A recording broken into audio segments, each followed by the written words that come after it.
So you get this payment, you think it's over, and the payment itself is very sketchy because we don't know whether it, came from campaign funds or Trump personally or someone else or a friend or whoever.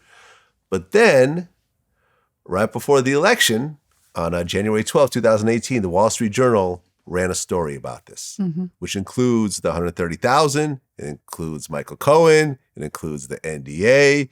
It pretty much is the whole thing. Yep.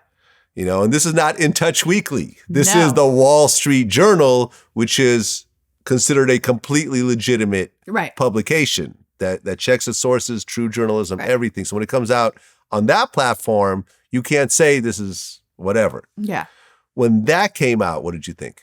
I shit my pants all over again. I was in a hotel room in New Jersey working by myself, and my phone, I was sleeping. I was taking a nap, and I woke up to like 300 text messages and missed calls. I thought someone had died. And obviously everybody knew sent the link. Everybody's trying to reach me.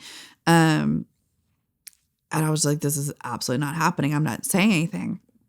And then from there, they contacted me again, which the NDA specifically said that we couldn't talk about it, but we also couldn't contact each other. Not only could me and Trump not talk to each other, but like we couldn't have representatives or family. There was nothing. Perfect, right?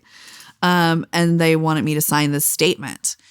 And I was fine with signing the NDA and taking the payment to say nothing. There's a big difference between saying nothing and lying. What was the statement? It's the one that ran everywhere. It just said I did not have enough. And I was like, I'm not comfortable signing this. I don't want to sign this. I'm not a liar.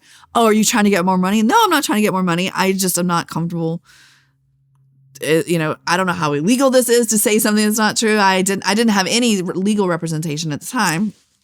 And then they kind of they softened the statement a bit and were like, well, you didn't have an affair, so technically you're not lying. And I was like, oh, you're right, technically. So if I sign this, you'll leave me alone. So I signed it. And then 2 weeks go by and they wanted me to sign another one. So you signed the first statement? Yeah. Okay. Did that statement ever come out? Yeah. Oh, yeah. It ran everywhere. Yeah, it's everywhere. It's everywhere. And then 2 weeks later, the story just was not going away. And they kept, I have press at my house. I can't go anywhere. Everything's blowing up. The company that I worked for was pushing me to like do a movie. I was like, no, they wanted to do like a humping Trump. I was like, absolutely not. This is not happening. And then I went on the Jimmy Kimmel show and they came to my hotel room. And the woman who kind of set it up came to the room with some dresses for me that's a PR publicist, bring stuff for you to try on and, wardrobe shoppers or whatever. And she had people with her and a guy I didn't know. And they were like, you're going to sign this. And I was like, nope. But I was by myself. I didn't even have an assistant with me in the room. And basically said that my life would be very difficult unless I cooperated. The only way that the story got leaked in the first place is because Michael Cohen shopped a book. And in the treatment for the book, he was like, I am the fixer and I did this and this and this, including paying off Stormy Daniels $130,000. That's how it got leaked. Oh, so Cohen leaked it himself? Yes. Wow. And I'm just like. While he was still Trump's lawyer? Yes. Wow. And so now they're asking me to sign this. I said no. And in a panic, I was like, I just need them out of my room because I felt like I was in danger. And I was like, Kimmel will catch this. So yes, I signed it, but no, it's not my signature. I have a very famous signature and I purposely signed it different. And sure enough, Kimmel caught it. That was my out, is I could be like, why is there a million Stormy Daniels signatures in the world, but this one doesn't look like the rest? Right. So this story comes out. And really, the big question is whether this came out of campaign funds.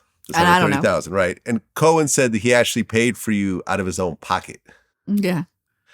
And I guess he was trying to get Trump to pay him back, but Trump had missed some payments. And this is starting this whole kind of ugly sort of situation. Yeah. And I'm still quiet. Yeah. Because I was told I wasn't even allowed to say no comment because no comment is still saying something. Right. And then on March 6th, you actually filed a lawsuit against Trump. Mm-hmm. To get out of the NDA. To get out of the NDA. So that I could defend myself because I was getting slaughtered. everywhere in the press. And there was another girl, the girl that I told you about earlier that used to work at Wicket before she got fired. She was approaching me and saying like, you should come forward. Like you could, she was very anti-Trump being president. She's more political, I suppose.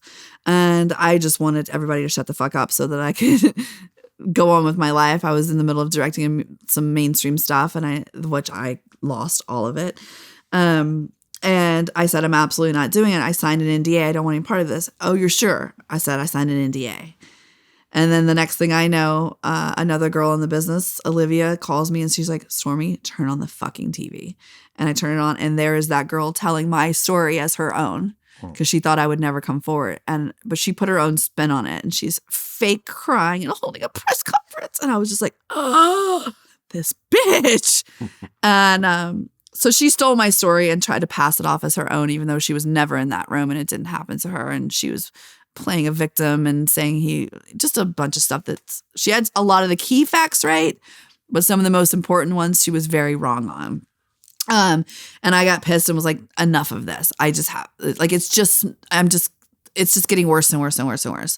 So I was like, you know what? I'm just going to tell the truth. And so then I tried to find a lawyer. We all know that I ended up accidentally with Michael Avenatti instead of Sean Messias. I don't even pronounce his name, which was the guy that I thought I was going to meet that canceled on me right before. And Michael Avenatti was the only one that was willing to take the case. And we all know how that turned out. But my point being is that I wanted to be out of the NDA so that I could tell the truth. Yeah. And which I won. Right. And I guess at the time you didn't really have a lot of money. And he said, hey, I'll take you on for $100. Right. Which he used to pay for dinner. Right.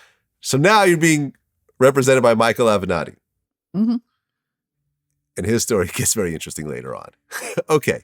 So this is your lawyer. He's very outspoken. He's always in the media. He's always doing interviews. Very charismatic for sure. Yeah. So then starts this whole kind of process of lawsuits and Michael Cohen and then Trump and all this personal kind of stuff.